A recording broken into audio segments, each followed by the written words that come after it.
What is revenue? Revenue is obviously the money you make, the sales you make from total number of sales. So let's say revenue equals cost per item multiplied by number of items. And essentially that's what you're dealing with when you're trying to calculate revenues. And it's like you can either sell a really pricey item, but enough people buy it so you can justify that you've made enough money there, or you can make it cheap enough that a lot of people will want to buy it, and you kind of like balance it out that way. And a lot of these problems, again, is optimizing. You're sort of finding the sweet spot where it's pricey enough for you to have a high revenue, but it's not too costly that you have a low number of people buying, right? Train fares, concert tickets, any some such item will be what we're going to be looking at here. So let's write the question out. A commuter train carries 2,000 passengers daily morning from a suburb into a large city. That's me. I remember commuter trains. Remember 2,000 passengers on a train daily. The cost to ride the train is $7 a person. Yeah, so think GO train, right? Don't think TTC. Think GO train, like literally me coming in from Pickering Station into Union to Wellesley walking to Jarvis, and then I'm there. So the idea is, can you raise the ticket price and have a higher revenue? Because if you're bumping it from $7 to $9, you'll have someone like me saying, oh, forget this, I'm just going to start driving, right? Like, it's too expensive. So if enough people decide to do something else, drive rather than take the train, you're going to have less passengers. But if there are less people, but they're paying more, are you still making more money than what you have currently? So that's what the questions like these come down to. Let's see what the revenue is currently. Just on the side here, just some pencil math, right? So 2,000 times $7. So currently we're making 14,000 a day. That just in the back of your mind, just keep that in mind, right? Market research shows, so they're probably taking surveys to get these kinds of analytics. Market research shows 40 fewer people would ride for each 10-cent increase, and 40 more people would ride for each 10-cent decrease. If the price was more expensive, people would stop going on the train. If the price was cheaper, more people would be going on the train. The market research will have it narrowed down to the specific analytics and specific statistics related to the numbers. This question just keeps going. If the capacity of the train is 2,600 passengers and carrying fewer than 1,600 passengers means cost exceed revenue, what fare the railway charge to get the largest possible revenue? Okay, here we go. All right, the question's finally done. Let's look back on what I was saying. Right now, as in today, you pay $7 to go on the train. 2,000 passengers go on the train every day. The train can't take more than 2,600. So ideally, you want to find a better number, right? You're not really maximizing passengers. You're not maximizing costs. You're maximizing revenue, right? So you're trying to find a balance. So right now, we're making $14,000 a day current revenue. So current revenue is 2,000 people times $7, $14,000. However, for an illustration, possibility A, I could raise the price by 10 cents, but according to my market research, if I increase the price by 10 cents, I'm going to be looking at 40 less passengers decide they don't want to go on the train anymore. So 1960. So I actually make less money, 13,916. So that's interesting. Maybe I'll go the other way. Maybe I'll drop the price by 10 cents. So now it's going to go $6.90. But now I have 40 more passengers in a day. 14,076. So that's cool. It looks like I made more money by dropping the price, right?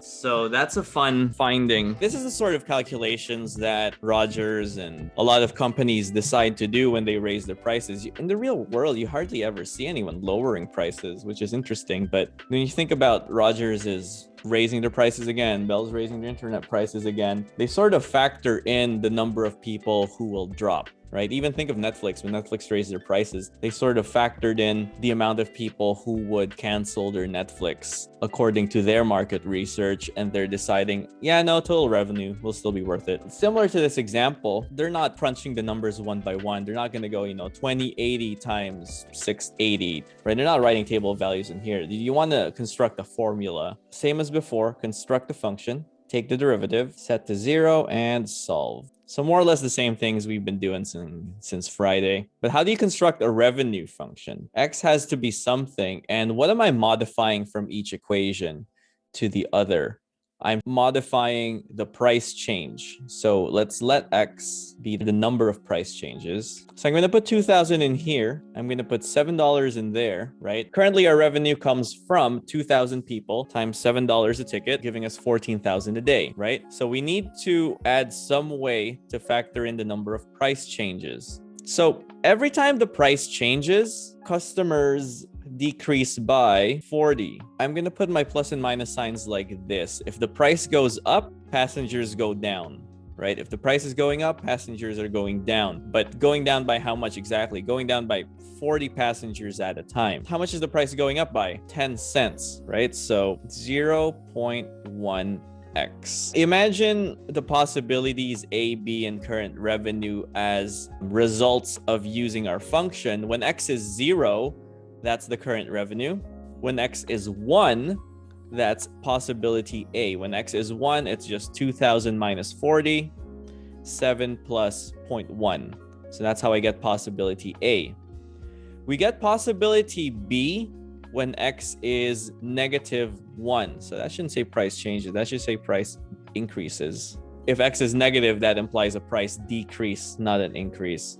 So this setup is very similar to basically every sort of revenue function problem that you're going to have to deal with, right? If price goes up, customers go down. And then the flip side of it, if price goes down, customers go up. Your problem is you want to find the sweet spot of how should you change the price so that the customers change with it, but your revenue actually is optimal. Let us simplify before we take the derivative. So we end up with 14,000 plus 200x minus 280x minus 4x squared. Collect those like terms. I end up with, I'm going to move the minus 4x squared in front. So it's 4x squared minus 80x plus 14,000. Let's take the derivative, set to 0, and solve. R prime of x will equal minus 8x minus 80. Set that equal to 0. Minus 8x minus 80 equals to 0.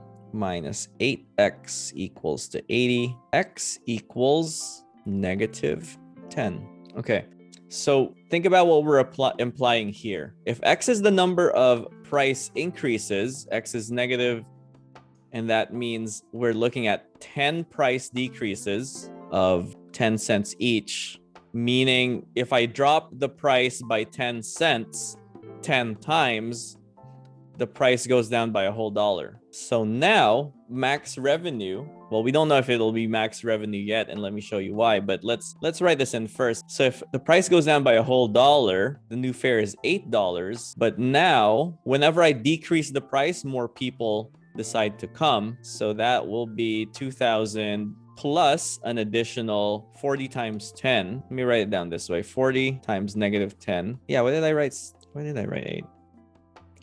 So 40 times 10, negative times negative is positive. So our customer base went up to 2,400 times $6 equals $14,400. So all that work to squeeze out an extra $400 a day, basically, right? But that's business for you. A lot of businesses actually operate on such narrow profit margins. One thing I should always say, because I always forget, well, we don't know if it'll be max revenue yet, and let me show you why, but let's check constraints, right? The capacity of the train is 2,600 passengers, and we are at 2,400, so it still works. We're still good. This is a valid solution. So we still need to check the endpoints, right? What if at 2,600 passengers, I actually make more money? What if at 1,600 passengers, I make more money? So the endpoints were what? 2,600 people and 1,600 people.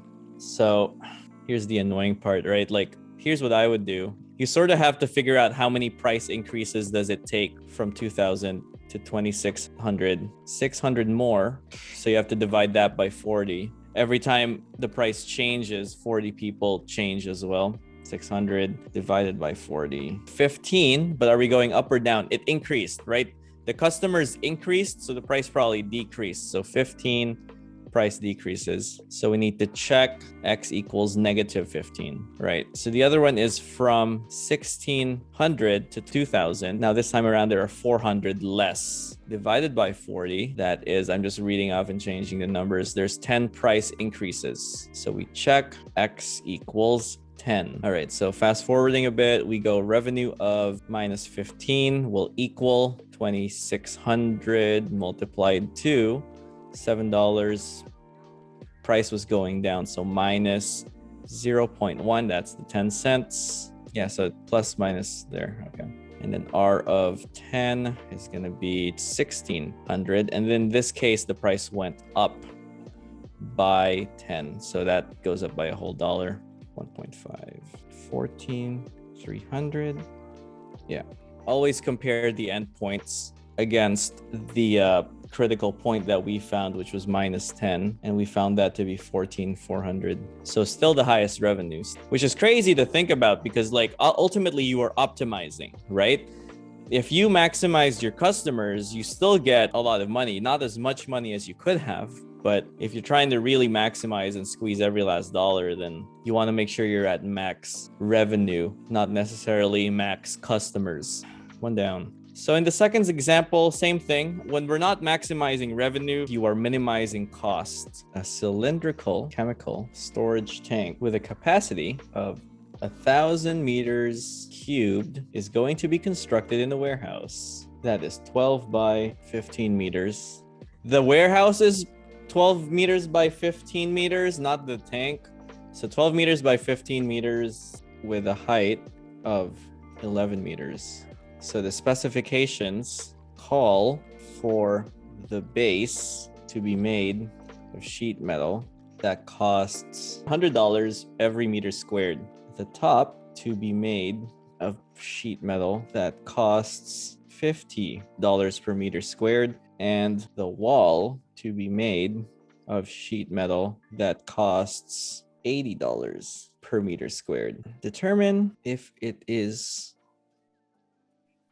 to fit the tank in the warehouse. If yes, state the radius. All right, there is a part B, but we will do the part B on the next page. All right, so this is kind of a word problem that sounds like something you might be able to do in real world. Again, as an engineer, if you do end up in a job which requires you to build tanks in warehouses and such, you could very well looking at a question like this, where you're going to be building a cylinder, you have the capacity there. And if you remember the volume of a cylinder, it's just pi r squared multiplied by height, right? So that's how you think about it. It's a very easy formula, but the specifications call for different varieties of sheet metal. The base is $100 per meter squared, probably because it's a different quality of material. It might be thicker at the base to have a solid foundation. The top is a bit cheaper because, you know, if it's just a lid, maybe you don't need as good a quality. And then the wall is a different quality altogether. There are probably different types of sheet metal, maybe different alloys and stuff like that. So ultimately, we got to crunch these numbers to come up with a formula. Take the derivative, set that to 0, and solve as usual.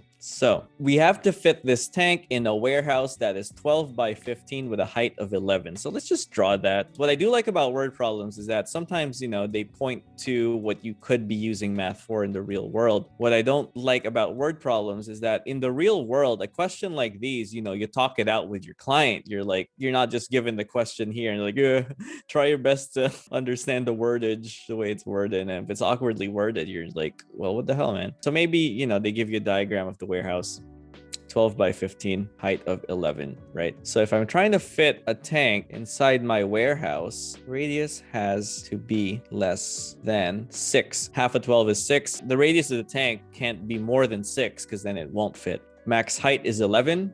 So the biggest tank we can make, not the cheapest tank, can have volume pi r squared times height. So that's pi times 6 squared times 11. So 36 times 3.1415 times 11. It gives us about 1,244 meters cubed. So the radius can't be more than 6, but can we make it as narrow as we can? What's the narrowest the tank can be? You know, we don't really need a tank that is that big. We need a tank that is 1,000 meters cubed, not 1,200 meters cubed. So let's find narrowest tank. If we want to find the narrowest tank we can make, we can max out the height. So we're going to solve for radius.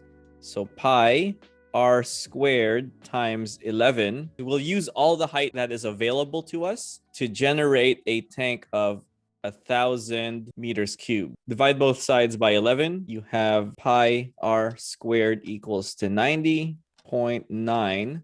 Divide by pi, 28. So r squared would be 28.9. Take the square root. R is 5.4. So the narrowest tank you can make will have a radius of 5.4. The biggest tank you can make will have a radius of 6. So therefore, height has to be less than 11. Radius is in between 5.4 and 6. All right, so those are the restrictions. So we're done with part A. We determined, yes, you can fit a tank in the warehouse. Here are the restrictions though. Part B of the question is asking, you might already see this coming, determine the proportions that meet the conditions, and minimize the cost. Okay, so here's what I'm gonna do. I'm gonna write out a bunch of different equations and then we're gonna put them together at the end. Say height is in meters, right? R in meters. Let's just draw our cylinder here. It's not bad.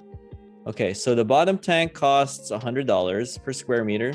The top costs $50 per square meter. And wrapped all the way around, the wall is 80. Really quickly, so if that's the wall of my cylinder, if you unravel it, it basically becomes a rectangle, right? So we're looking at, a pi r squared. We're looking at a pi r squared. And for the wall, we're looking at height multiplied by the circumference. And circumference is 2 pi r, right? Again, because when you unravel it, it has height up there and it has 2 pi r over here, which is your circumference. So the base is pi r squared multiplied by 100. So base cost, wall cost is going to be 80 times h times 2 pi r. And lid or top is going to be $50 times pi r squared. So we are trying to minimize a cost function. So we have the volume. The volume's 1,000 meters cubed. That will come in handy later, but we're not minimizing the volume. We're minimizing the cost. So to minimize the cost, we'll just add all of these up. So C of X will equal 100 pi r squared plus, simplifying, you get 150 pi r squared plus 160 h pi r. Okay, but now we have a problem because it's like, where do we go from here? Why are there two variables, right? If we have two variables, try your best to express one in terms of the other. In this case, h and r. Find a way to connect the two, express one in terms of the other. But how do we do that? What we do know is the volume. We know that the volume is 1,000 meters cubed, and we calculate volume by pi r squared times height.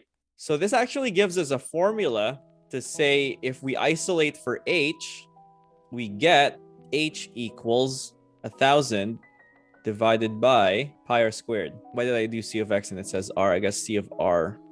So plug that back in, substitute into where it is here. So we will go C of R equals 150 pi r squared plus 160 h, which, because we're locking the volume in, this is basically what's happening. We know what the volume is. It's 1,000 meters cubed. So let's lock it into the cost function. So in this case, height is represented by the volume divided by area of the base. And then you got the pi r at the end, pi r. All right, so our MO hasn't changed. Simplify, take the derivative, set to 0, solve, compare the endpoints. I see a pi over there and a pi there. Pi divided by pi is just 1. R divided by R we can do because we're not expecting a 0 radius because that doesn't make sense in the real world. So I can just divide the R by the R to get 160, 1,000 over R. All right, that should say 160,000, right? So 150 pi R squared plus 160,000 over R. So let's take the derivative. C prime of R equals 300 pi R plus -1 because of the power rule, 160,000 over constant multiple rule, power rule, and that should say R squared underneath. Oh boy. Set to 0. So 300 pi R minus 160,000 R squared equals 0. Yeah, so these questions get really crazy really fast. We're going to move this term to the other side. So 300 pi R equals 160K over R squared. I'm going to multiply the R squared over here. So 300 pi R cubed equals 160,000. Divide both sides by 300 pi. So you get R cubed equals 160,000 over 300 pi.